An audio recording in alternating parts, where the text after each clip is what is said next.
நாமத்துக்கு மகிமை உண்டாகட்டும். சென்னை பட்டணத்திலிருந்து 65 கிலோமீட்டர் தூரத்தில் ஒரு குக்கிராமத்தில் தான் நான் பிறந்தேன். எங்களுடைய குடும்பத்தில் 5 நபர்கள், நான் 4வது நபராக பிறந்தேன். பிறக்கும் பொழுது நன்றாக பிறந்த நான் என்னுடைய 10 வயதிலே கடுமையான காய்ச்சல் வந்தபடியினால் போலியோ அட்டாக்கினால என்னுடைய வலது காலை நான் இழக்க வேண்டிய சூழ்நிலை. என் குடும்பம் ஒரு பெரிய பணக்கார குடும்பம் அல்ல, கொடிய தரித்திரம் என்று சொன்னால் மகா கொடிய தரித்திரம் உள்ள ஒரு குடும்பம். காரணம், என் தகப்பனாருடைய குடிப்பழக்கத்தினாலே எங்கள் குடும்பம் சின்ன பின்னமாக்கப்பட்டது. சென்னையிலிருந்து எங்களை அகதியாக என்னுடைய மாமா வீட்டுக்கு நாங்கள் வந்தோம். 5 பிள்ளைகளோடு எங்கள் மாமா வீட்டில் ஒரு சின்ன குடிசை கொடுத்தார்கள். அந்த சின்ன குடிசையில் தான் நாங்கள் வளர்ந்தோம். எங்களுக்கு சரியான சாப்பாடு கிடையாது, எங்களை யாரும் பராமரிக்க மாட்டாங்க. எங்கள் அம்மா ஒரு மனநிலை பாதிக்கப்பட்டவர்களைப் போல, எங்கள் அப்பா அடித்து காதெல்லாம் கேட்காது, மனநிலை பாதிக்கப்பட்டவர்களைப் போல ஆகிவிட்டார்கள். பசியின் கொடுமை தாங்கவே முடியாது. வயிற்றை பிடித்து கொண்டு தெருக்களிலும் திண்ணைகளிலும் அழுது கொண்டிருப்போம். ஒரு கண்ணும் எங்கள் மேல் பார்த்து இரக்கமில்லை, இரக்கமே இல்லாதிருந்தார்கள். எங்களுக்கு ஒரு வேளை உணவு என்று சொன்னால் ஸ்கூலில் தான் ஒரு வேளை உணவு கிடைக்கும், அதுதான். ஆனால் எனக்கு தாய் தகப்பன் இருந்தோம், நாங்கள் அனாதைகளாகப்பட்டோம். எங்கள் அப்பா வாரத்தில் ஒரு நாள் வருவார். அவர் வரும்பொழுது 5 கிலோ அரிசியை கொண்டு வருவார். கொண்டு வரும்பொழுது வழியிலே அந்த அரிசியெல்லாம் வயல்வெளியில் போட்டு அப்படியே கூழும் சகதியுமாக கொண்டு அப்படியெல்லாம் அப்படியே மண்ணோடு ஆகிவிடும். ஒருவேளை எங்களை பார்த்துட்டார்னா எங்களை அடிப்பார். எங்கள் அப்பா வரேன்னு சொன்னாவே எல்லாம் நாங்கள் 5 பிள்ளைங்களும் ஓடிடுவோம், எங்கேயாவது ஓடிடுவோம், என்ன நடக்குன்னு தெரியாது. எல்லா பிள்ளைங்களும் அப்பா வரான்னு சொன்னால் ஓடி போய் சந்தோஷமாக டேடி பான்னு சொல்லுவாங்க. எங்கள் அப்பா வரேன்னு சொன்னால் எங்களுக்கு கொலை நடக்கம் உண்டாகும், என்ன நடக்கும் தெரியாது. ஊரெல்லாம் சண்டை, ஊரெல்லாம் பயங்கரமான சண்டை, அவமானம், நிந்தை. பலர் சொல்வார்கள் குடிக்காரனுடைய பிள்ளைங்க இவங்களை ஊரை விட்டு துரத்தணும்னு சொல்லி அடிப்பாங்க. அடித்தாலும் கேட்கறதுக்கு ஆளே கிடையாது. அனாதை. எங்களை யாரும், ஏன்னா சொந்தக்காரங்களே எங்களை அவமதிச்சாங்க. ஏன்னா நாங்கள் தரித்திரம் பிடிச்சவங்க, அவங்களுக்கு நாங்கள் அவமானமாக இருந்தோம். இவங்களை ஊரை விட்டு துரத்தணும்னு சொல்லி என்ன சொன்னால் என்னை அடித்தா கேட்கறதுக்கு ஆள் இல்லை. எங்கள் அப்பாவுடைய தவறான குடிப்பழக்கத்தினால் எங்கள் குடும்பம் சின்ன பின்னமாக்கப்பட்டது. ஒவ்வொரு நாளும் நாங்கள் கண்ணீர் விட்டு அழுவோம். வறுமையின் உச்சக்கட்டத்தில் இருந்தோம். இந்த நிலையில் 16 வயது இருக்கும் பொழுதுதான் ரொம்ப வேதனை, எங்களுக்கு யாருக்கும் தாங்க முடியல. எவ்வளோ நாள் தான் இப்படி நாங்கள் சாகிறது பசியின் கொடுமையினால. உங்களுடைய தகப்பனுடைய குடிப்பழக்கத்தை இப்படிப்பட்ட நிலைக்கு நாங்கள் ஆகிவிட்டோம். வருத்தப்பட்ட நாட்கள் உண்டு. ஒரு நாள் அவர் போதையில் குடித்து விட்டு ஊரெல்லாம் சண்டை, ஊரெல்லாம் சண்டை நடக்குது. அவர் அருகில் ஒரு பொது கிணறு ஒன்று இருந்தது. அந்த கிணற்றில் விழுந்து மரித்து போனார், தவறி விழுந்து மரித்து போனார். அவர் இருந்தும் பிரயோஜனம் இல்லை, அவர் இல்லாமல் போன நிலையிலும் எங்களுக்கு ஒன்றும் பிரயோஜனம் இல்லை. இப்படிப்பட்ட சூழ்நிலையில் தான் 5 பிள்ளைகள், நாங்கள் அனாதைகள். ஏற்கனவே அனாதை தான். எங்கள் அம்மா ஒரு மனநிலை பாதிக்கப்பட்டவர்களைப் போல் இருந்தார்கள். எங்கள் அம்மாவுடைய அம்மா பாட்டி அவங்க தான் எங்கேயாவது கிராமப்புறங்களில் சின்ன சின்ன வேலை செஞ்சு எங்களுக்கு ஆகாரத்தை கொடுப்பாங்க. அவங்களுக்கு முடியாது. எங்கள் அம்மா கிராமத்தில் போய் விறகுகளை வெட்டி 1 கிலோ அரிசி இரவு நேரத்தில் கஞ்சி ஆகி கொடுப்பார்கள். என்றைக்கோ ஒரு நாள் கஞ்சி திருப்தியான ஆகாரம் கிடையாது. அதுதான். எத்தனையோ நாட்கள் புளிய இலைகளை சாப்பிட்ருக்கிறோம், புளியங் காய்களை சாப்பிட்ருக்கிறோம், பச்சை கீரைகளை மிருகம் சாப்பிடுவது போல நாங்கள் சாப்பிட்ருக்கிறோம். என்ன வாழணும், சாகிறதுக்கு எதோ சாப்பிட்றதுக்கு பசிக்கு ஏதோ ஒன்று கிடைக்குது. என்னுடைய முழு எண்ணமெல்லாம் ஸ்கூலில் ஒரு வேளை உணவுக்கு தான் ஸ்கூலுக்கு போன தவிர படிப்புக்கு எனக்கு சம்பந்தம் இல்லை. இந்த நிலையில் எங்கள் அம்மா 1 வருஷம் தாங்க வறுமையின் கஷ்டத்தினாலே எலும்பும் தோலுமாக மாறி அவர்களும் மரித்து போய்விட்டார்கள். தாயும் இல்லை, தகப்பனும் இல்லை, அனாதைகள் ஆக்கப்பட்டோம். இந்த நிலையில் நான் ஸ்கூலுக்கு போன நோக்கமே சாப்பாட்டுக்கு தான் ஸ்கூலுக்கு போன தவிர படிப்புக்கு எனக்கு துளி கூட சம்மந்தம் இல்லை. 1ஆவதுலேருந்து 5ஆவது வரையும் போயிருக்கேன். என் சொந்த பெயரை எனக்கு எழுத தெரியாது. டீச்சர் சொல்லுவாங்க, டே அவங்களாவது ஏறுவதாவது பிழைப்பாங்க, நீ எப்படா பிழைக்க போகிற? அவங்க சொல்கிற அட்வைஸில் எனக்கு ஆறுதலாக இருந்தது. ஆனால் என்னால் படிப்பில் கவனம் செலுத்த முடியலை. அவங்க சொன்னாங்க, பாவம் ஏழை பையன் சாப்பிட்டு போட்டோம், என்ன பண்ணுறது, படித்தாலும் படிக்கனாலும் பாஸ் பண்ணி விட்டாங்க. 7ஆவது வரை என் சொந்த பேரே சேகர், ஒரு 3 எழுத்து எழுத தெரியாதுங்க. முட்டாள்லாம் கடுமையான ஒரு முட்டாள், மோசமான ஒரு முட்டாள், மனநிலை பாதிக்கப்பட்டவனை போல, பைத்தியம் போல, சாப்பாடு சாப்பாடு சாப்பாடு சாப்பாடு, இதே தான் என் வாழ்க்கையாக இருந்தது. 10வது வரையும் அவங்கள என்ன பண்ணாங்க, சாப்பிட்டு போகணும். 10வது வரையும் நான் போனேன். 10வதுல ஏதோ ஒன்று எழுதுனேன். ஆல் சப்ஜெக்டில் 37 மார்க்கு போட்டாங்க. 37 மார்க்கு. உண்மையாக வரலாற்றில் எனக்கு வந்த சந்தோஷம் கொஞ்சம் நெஞ்சம் சந்தோஷம் கிடையாது. வாழ்க்கையில் 1 மார்க்கு கூட வாங்காமல் எனக்கு 37 மார்க்கு அரசாங்கம் போட்டுச்சுன்னு சொல்லி ஒரே சந்தோஷம். அடுத்த வேலை சாப்பாடு கிடையாது. என்ன பண்ணுறது? தெருக்களிலும் திண்ணைகளிலும் பைத்தியத்தை போல சுற்றி திரிந்தேன். யாராவது கடைக்கு போக சொன்னாங்களாம், கூழோ கஞ்சோ கொடுப்பாங்க. அதை சாப்பிட்டுக்கிட்டு சினிமா பாடல்களை பாடிக்கிட்டு, சோகமான பாடல், நமக்கு தான் சோகமான பாடல்கள், சினிமா பாடல்களை பாடிக்கிட்டு, யாராவது கடைக்கு போக சொன்னால் கூழோ கஞ்சோ கொடுப்பாங்க. இப்படியே என்னுடைய வாழ்க்கை உருண்டோடி கொண்டிருந்தது. ஆனால் பசியின் கொடுமையினால் சென்னை பட்டணத்துக்கு நான் புறப்பட்டு போனேன் வேலையை தேடி. எனக்கு கிடைச்ச வேலை ஹோட்டலில் தட்டு கழுவுற வேலை. கைகள் 2 கைகளும் புண்ணாக மாறிவிட்டது. அந்த வேலையும் செய்ய முடியவில்லை. மறுபடியும் கிராமத்துக்கு வந்தேன். நிறைய பேர் சொன்னாங்க, தம்பி உன்னால் எந்த வேலையும் செய்ய முடியாது. அவங்க சொன்னாங்க, நீ ட்ரெயினில் போய் பிச்சை எடுத்தனா நிறைய பேர் உனக்கு பிச்சை போடுவாங்க, இந்த பிச்சை எடுப்பா, தவறு இல்லை அப்படின்னு சொன்னாங்க.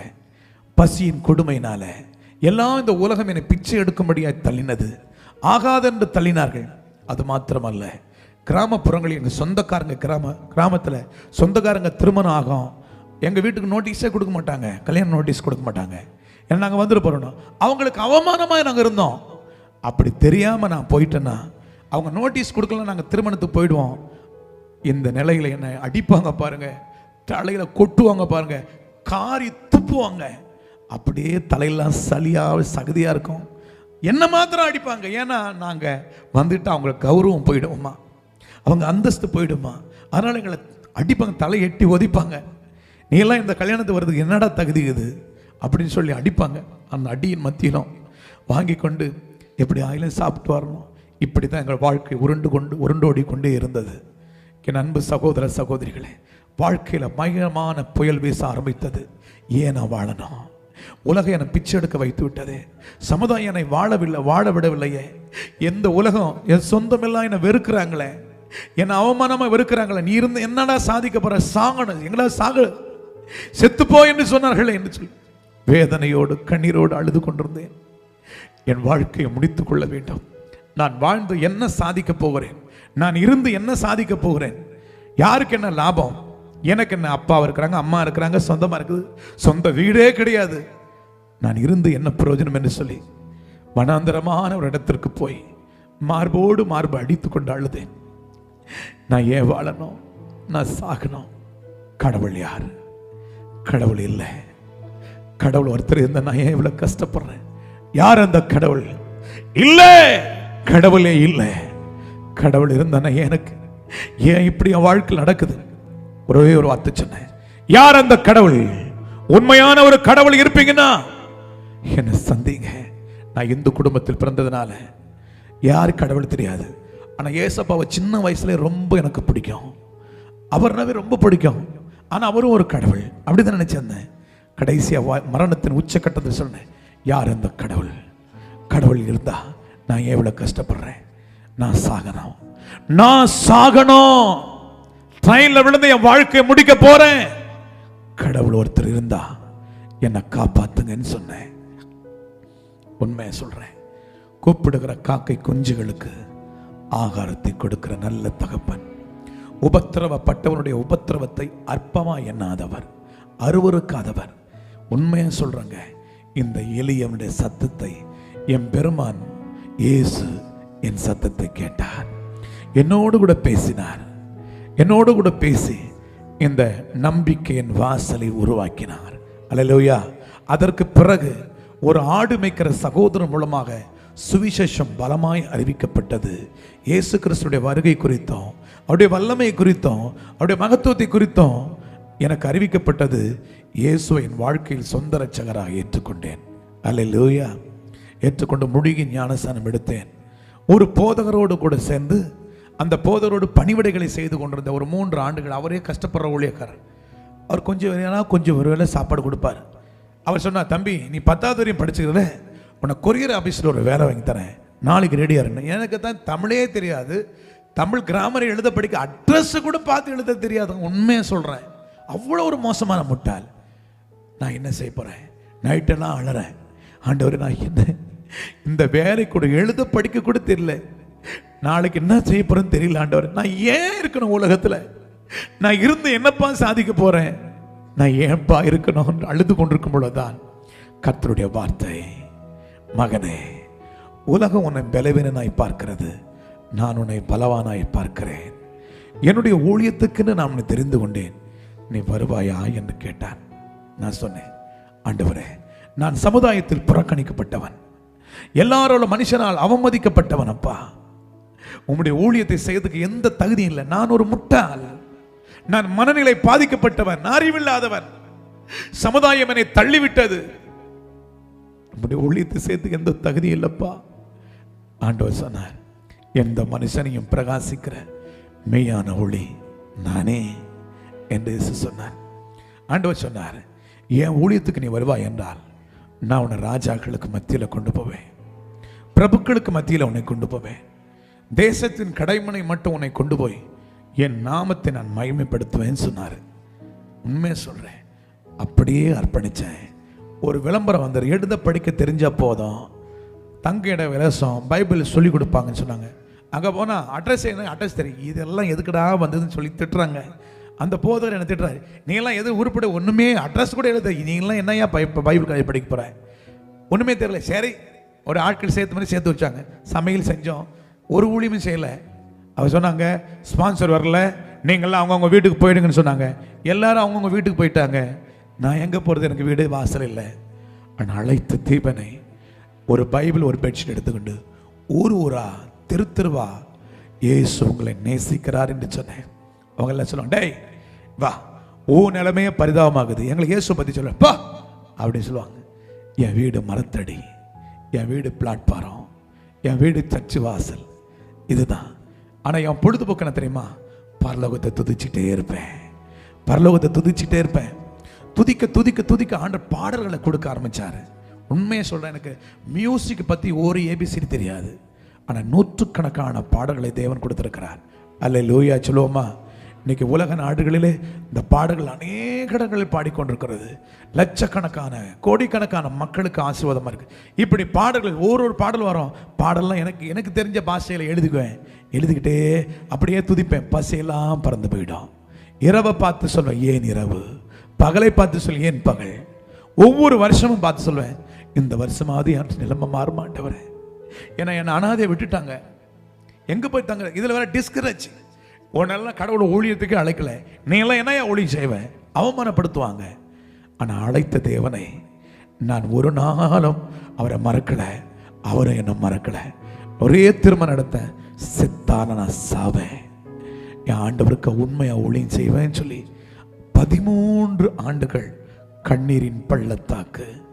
அல்லேலூயா. யோசித்து பாருங்க, எங்கள் சொந்தக்காரங்க வீட்டுக்கு போவேன், ஒருத்தர் கூட மூஞ்சி கொடுத்து முகத்தை கொடுத்து பேச மாட்டாங்க, எல்லாம் அப்படி திரும்பிக்குவாங்க. 1 ரூபா கொடுத்து இந்த தம்பி, அவமானம் அவமானம் நிந்த. 13 வருஷத்துல எலும்பும் தோலுமாக கண்கள் எல்லாம் உள்ளே போய்விட்டது. இப்படிப்பட்ட சூழ்நிலையில ஒரு நண்பருடைய வீட்டுக்கு போனேன், போய் அங்கே விழுந்துட்டேன், அப்படியே விழுந்துட்டேன். அவர் சொன்னார், இவருடைய ஊழியம் முடிஞ்சு போச்சு, பாவம், இவர் நாளைக்கு இன்னைக்கு செத்து வர பொழுது இவருடைய பாடி எப்படி இருக்கிறது, டேய் இவரை எழுப்பி அனுப்பிச்சிடுங்கப்பா. 20 ரூபா கொடுத்தாங்க, என்னை எழுப்புனாங்க, 20 ரூபா கொடுத்தாங்க. எங்கேயாவது போ, எங்கே போகிறதுன்னு தெரியல, 20 ரூபா எடுத்துக்கிட்டு போகிறேன். இருள் சூழ்ந்த உலகம், மரணம் என்னை நெருங்கி கொண்டிருக்கிறது, என்ன செய்வது? ஒரு சர்ச்சு வாசல்ல படுத்துக்கொண்டு ஓ நாளறேன், என்னை நேசிக்கிறதுக்கு உலகத்தில் யாருமே இல்லையா, என்னை நேசிக்கிறதுக்கு யாருமே இல்லையா? அப்பொழுது வந்த பாடல் தானே இந்த பாடல்.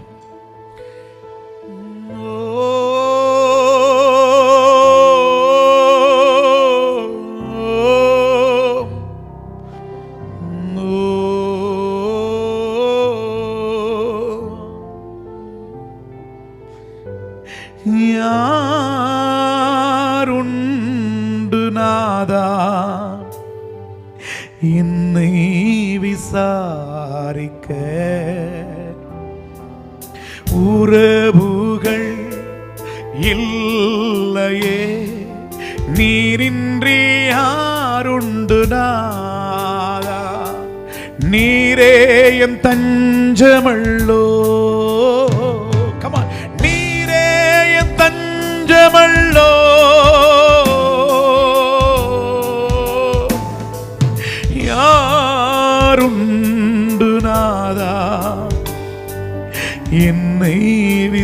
விசாரிக்க தனிமையில் காதறிய ஆகாரின் குரலை கேட்டி மனம் கசந்து கலங்கி நின்ற அந்நாளின் ஜபத்தை கேட்டி நீரே நல்ல மேய்ப்பன் வேண்டுதல் கேட்பவரே ஓ வேண்டுதல் கேட்பவரே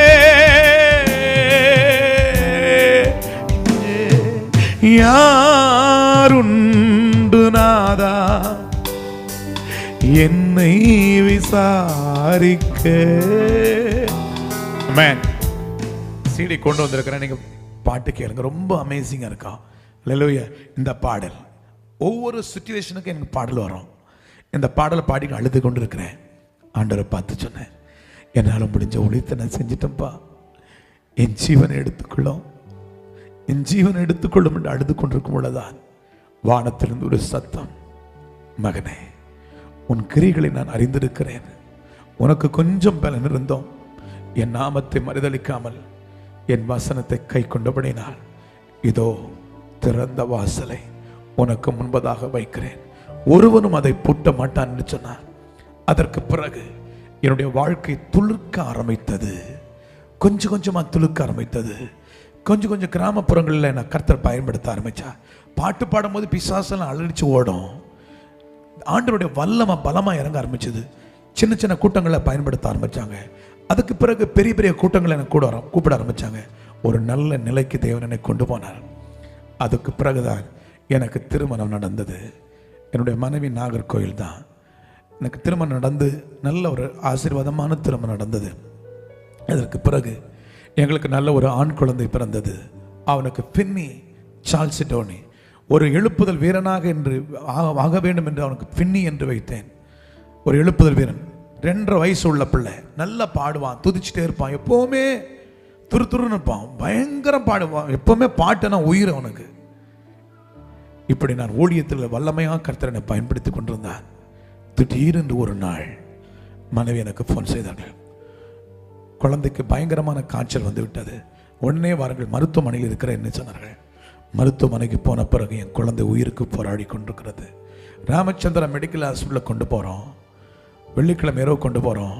அந்த ராமச்சந்திரா ஹாஸ்பிட்டல் முழுவதும் க்ளோரி, தேவ பிரசன்னம் நிரம்பி இருக்கிறது. என்ன நடக்குன்னு தெரியல. ஐசியூ வார்டில் கொண்டு போகிறோம். கோமா நிலையில் இருக்கிற பிள்ளைகள் எல்லாம் வெளியே வருது, ஹீல் ஆகி வெளியே வருது. என் குழந்தை கொண்டு போகிறோம். சனிக்கிழமை காலையில் என் குழந்தையை பார்க்கறதுக்கு நான் போகிறேன். போகிறது முன்பது பரிசுத்த ஆவியானவர் என் இருதயத்தை சமாதானத்தை நிரப்பி விட்டார். என்னால் தாங்க முடியாத சந்தோஷம். ஒரு துயர செய்தி வரப்போகிறது, என்னை பலப்படுத்துறாரு. டாக்டர் போய் பார்த்தேன். சார் என் குழந்தை எப்படி இருக்கு? சார் மன்னிச்சிருங்க, உங்கள் குழந்தை பிரெயினுக்கு போகிற அத்தனை நரம்பும் கட் ஆகிடுச்சு, உங்கள் குழந்தை செத்து போயிடுச்சு, பாடி இப்போ எடுத்து போகிறீங்களா, எப்போ எடுத்து போகிறீங்கன்னு கேட்டாங்க. நான் சொன்னேன், சாய் செத்துடுச்சுன்னா நான் அழ வேண்டிய என்னால் அழ முடியல. என் இருதயத்தை பூட்டி வச்சுட்டாரு. சமாதானம் சமாதானம் சந்தோஷம் தாங்க முடியல, ஆனந்த கண்ணீர் தான் வருது.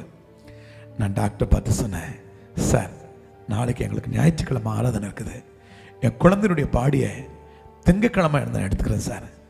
அவர் சொன்ன, உங்களால் அவ்வளோ பணம் கட்ட முடியுமா? எத்தனை லட்சம் நான் கட்டுவேன் சார்னு சொல்லிட்டு என் மனைவி மாத்திரம் என் குழந்தையுடைய பாடிக்கு முன்பு அதை நிறுத்தி விட்டு போய்விட்டேன். ஞாயிற்றுக்கிழமை ஆராதனை செஞ்சேன். ஞாயிற்றுக்கிழமை கடவுளுக்கு ஆராதனை, மருத்துவமனை குழந்தையுடைய பிணம். ஹல்லேலூயா. ஆனால் கர்த்தரை துதித்தேன், ஆண்டவரை மகிமைப்படுத்தினேன். திங்கக்கிழமை காலையில் என் குழந்தையுடைய பாடி எடுக்கணும், என்கிட்ட பணம் இல்லை, நான் என்ன சேர்த்துன்னு தெரியல, ஆண்டவரே எனக்கு உதவி செய்யுமாப்பான்னு சொல்லி மருத்துவமனைக்கு போன பிறகு டாக்டர் சொன்னார், சார் உங்கள் குழந்தைக்கு பணம் பே பண்ணிட்டாங்க, ஆம்புலன்ஸில் ரெடி ஆகிடுச்சு, பாடி கொண்டு போகிறீங்களான்னு கேட்டாங்க. பணம் யார் சார் கட்டணும்னு சொன்னேன். உங்கள் பேரில் ஒரு நபர் கட்டிட்டு போயிட்டாங்க, யாரும் தெரியாதுன்னாங்க. அந்த என் குழந்தைய பாடி எடுத்துக்கிட்டு வீட்டுக்கு நான் ஃபோன் பண்ணேன். நம்ம வீடு சவ வீடு இல்லை, ஆராதனை வீடு. அல்லேலூயா. ஸ்பீக்கர் பாக்ஸ்லாம் வச்சுருங்க, கீபோர்டெலாம் ரெடியாக வைங்க, நான் வரேன். என் குழந்தையுடைய பாடி வைத்து பாடின பாட்டு தான் இந்த பாடல். ஓ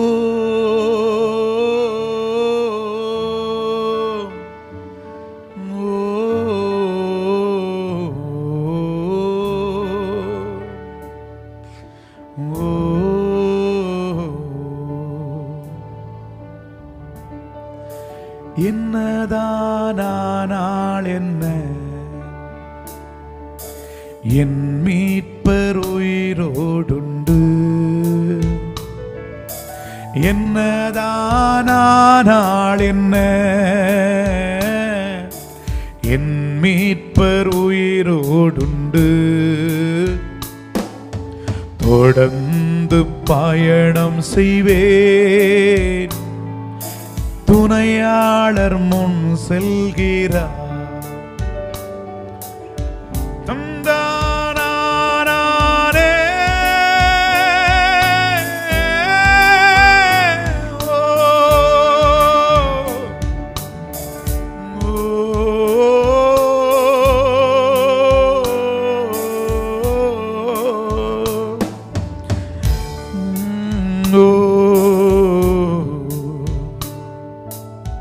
மரணமே ஆனாலும் என்ன, ஜீவனே ஆனாலும் என்ன.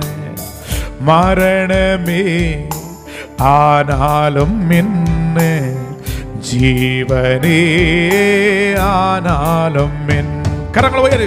பரிசுத்தரில் பின்னே செல்வே. Come on.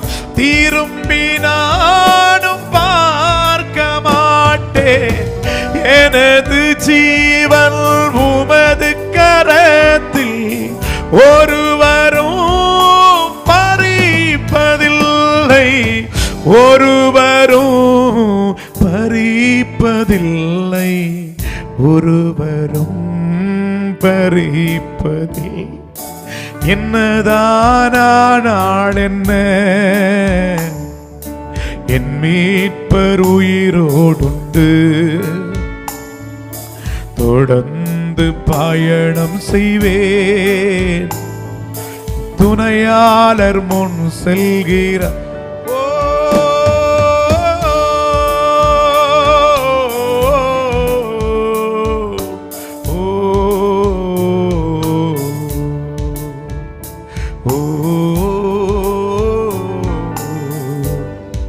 பாடலை பாடி என் குழந்தை வச்சு பாடினேன்.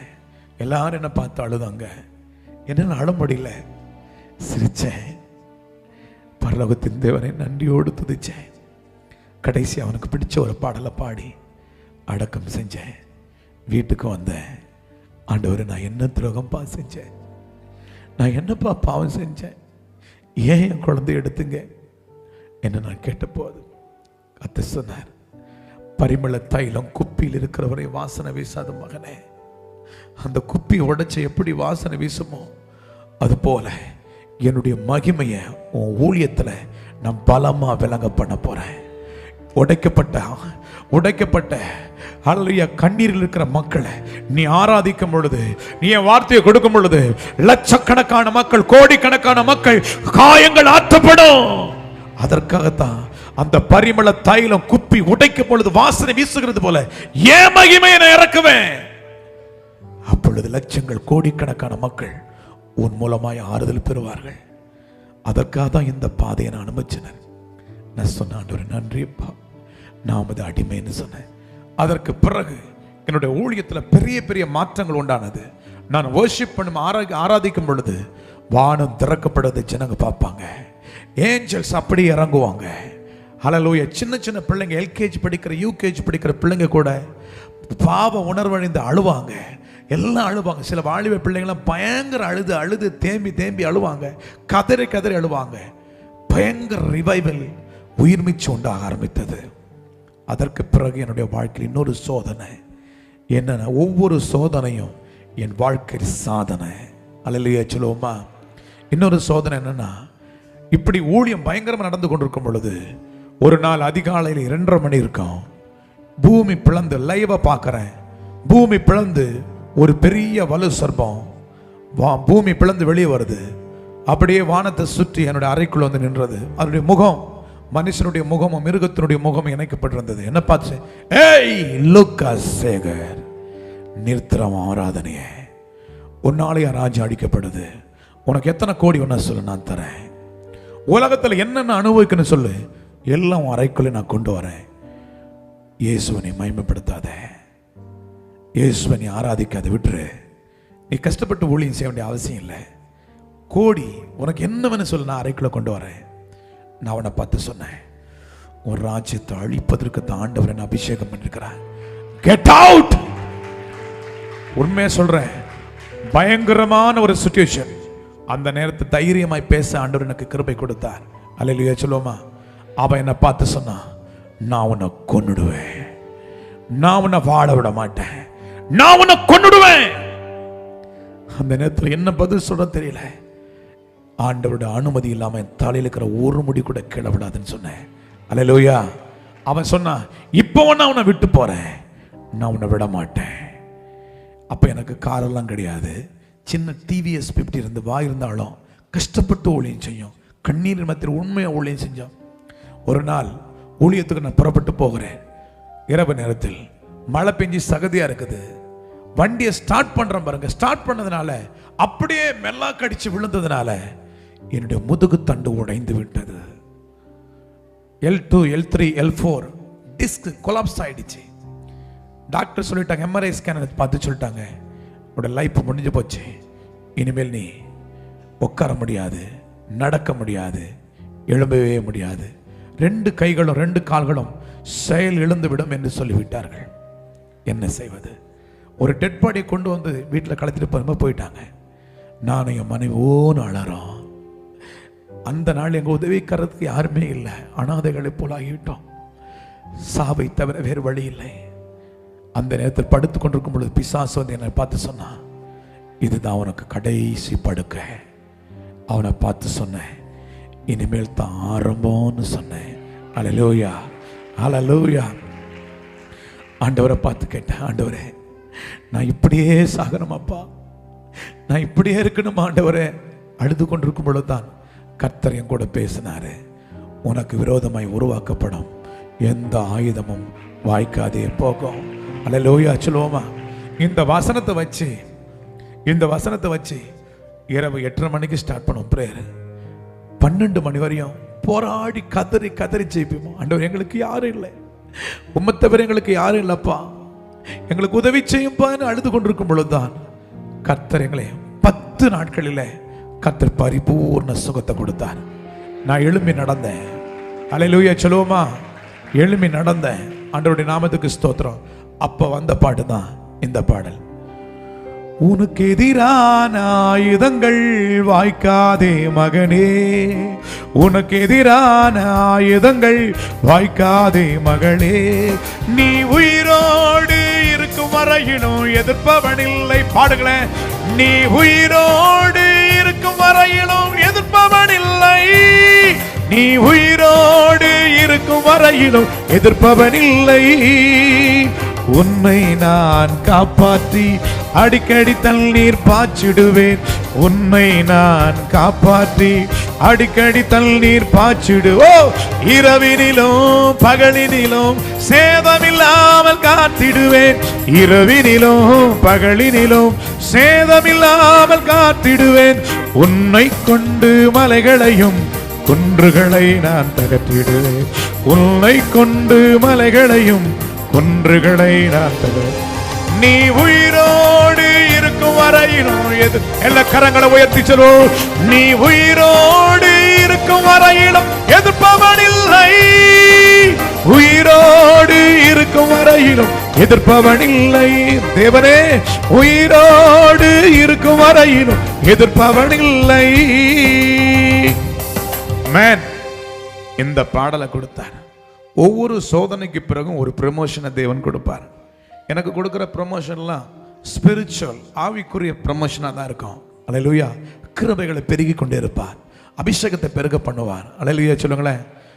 ஆண்டவர் சொன்னது போல, நீ வெட்கம் அனுபவித்த சகல தேசங்களிலும் உனக்கு புகழ்ச்சியும் கீர்த்தியும் நான் வரப்பண்ணுவேன்னு சொன்னது போல, அதற்கு பிறகு என்னுடைய ஊழியத்தின் எல்லைகளை கர்த்தர் விசாலமாக்கினார்.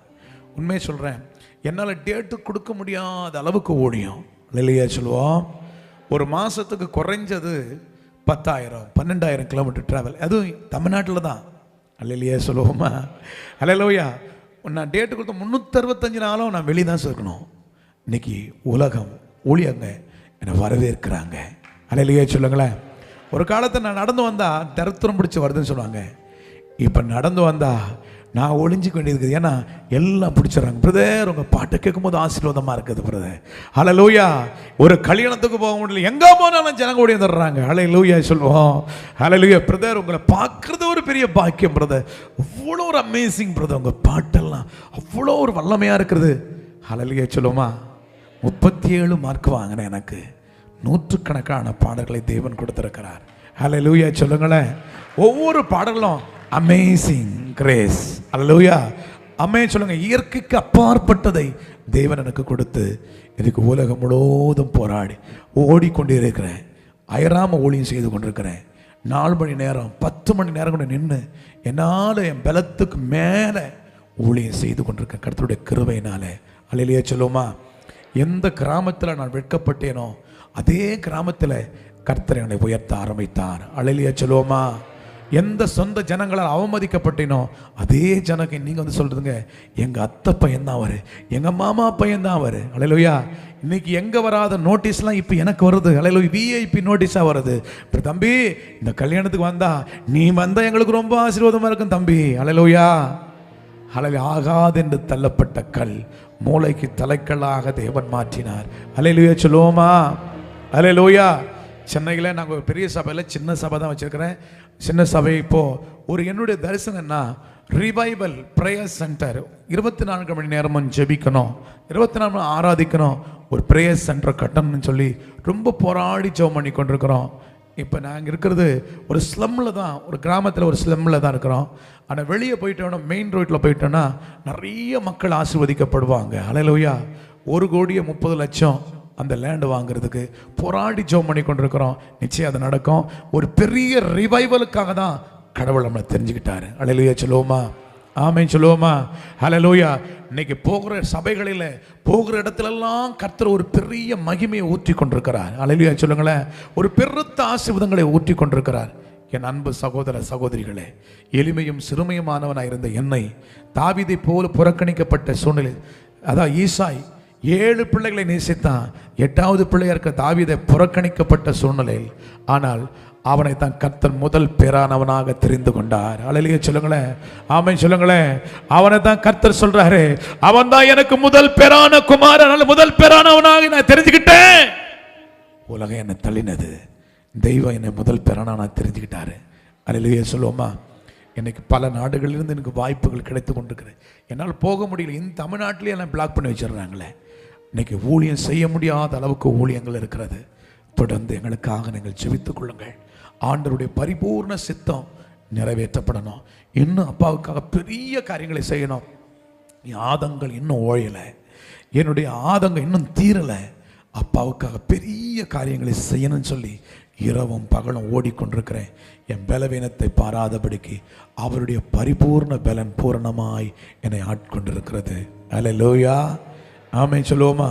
நீங்கள் தொடர்ந்து ஜெபியுங்கள்.